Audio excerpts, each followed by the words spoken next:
Hi friend, আজ আমি আপনাদেরকে দেখাবো ননস্টিক প্যান কিভাবে পরিষ্কার করবেন। ননস্টিক প্যান দীর্ঘদিন ব্যবহার করতে করতে দেখুন কেমন একটা ছোপ ছোপ একটা দাগ এসে গেছে, দেখতেই পাচ্ছেন।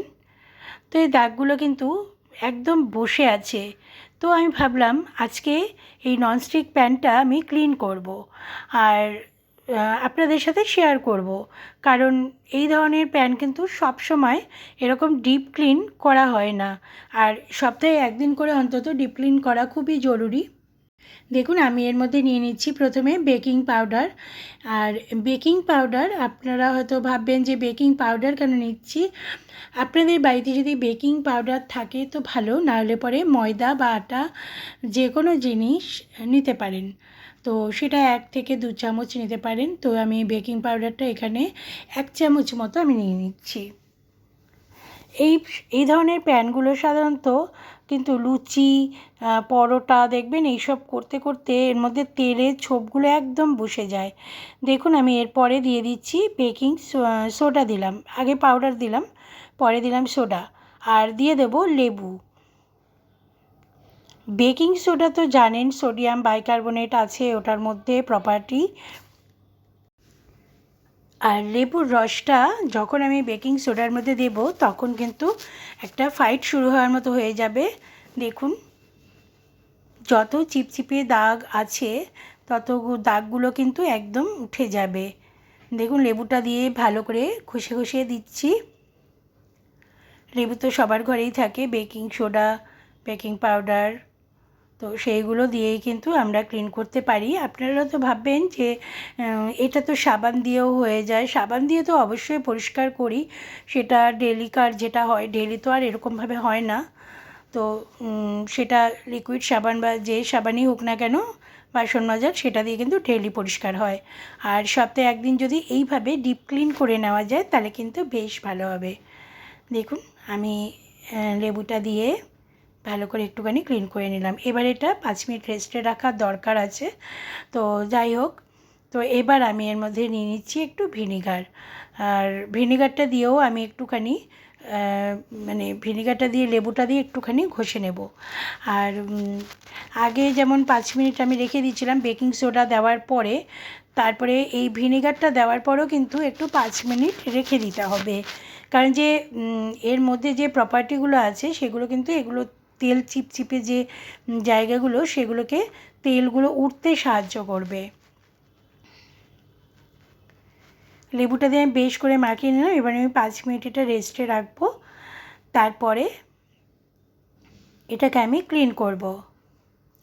তো দেখুন এর মধ্যে আমি 5 মিনিট পর আমি নিয়ে নিলাম হচ্ছে লিকুইড, ভিম লিকুইড যেটা জেলটা, সেটা নিয়ে নিলাম।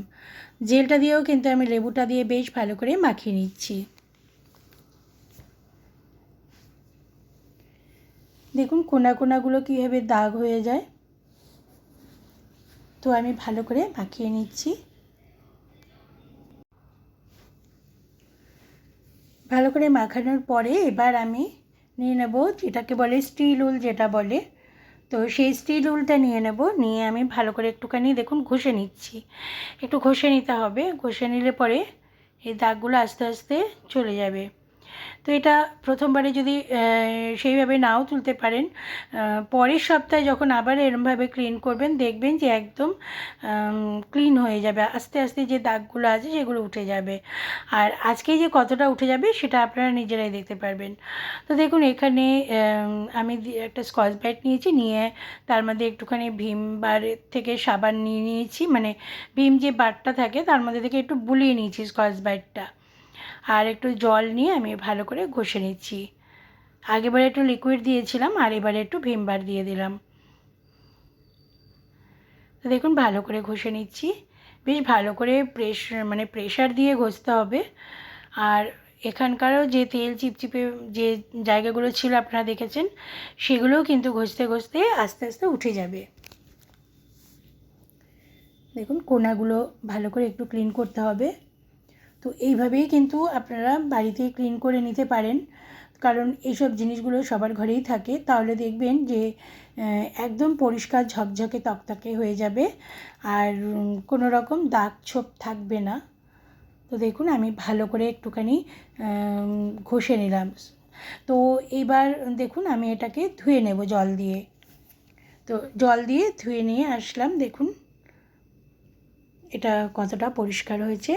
তো আপনাদেরকে আমি এটা মুছিয়ে দেখাবো, কারণ না মুছলে বুঝতে পারবেন না, যেহেতু জল আছে এটার মধ্যে। আর এটা কিন্তু এইভাবেই পরিষ্কার করলে বুঝতে পারবেন যে কতটা পরিষ্কার হচ্ছে। দেখুন কতটা পরিষ্কার হয়েছে। আমি এটা মুছে নিয়েছি, যেটুকু আছে জলের দাগ, কিন্তু যে দাগটা একদমই চলে গেছে ভেতরে, ছোপ ছোপ দাগটা, আর ওপরটাও দেখুন একদম ক্লিন হয়ে গেছে। তো আর যেটুকু বাকি আছে সেটুকু পরে যখন নেক্সট আবার আমি ডিপ ক্লিন করব তখনই কিন্তু এই দাগগুলো উঠে যাবে, কারণ এগুলো অনেক দিনই সেইভাবে একটা ডিপ ক্লিন করা হয় না, রোজকার মাজা যেটা হয়, কিন্তু ডিপ ক্লিন করা হয় না সেইভাবে। তো এইভাবে আপনারা কিন্তু ননস্টিক প্যান পরিষ্কার করে নিতে পারেন।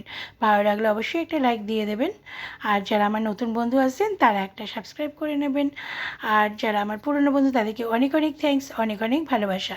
সবাই ভালো থাকবেন আর আমার ভিডিও দেখবেন, প্লিজ ফুল ভিডিও ওয়াচ করবেন। এখনকার মতো বাই, পরের দিন আবার হাজির হয়ে যাব।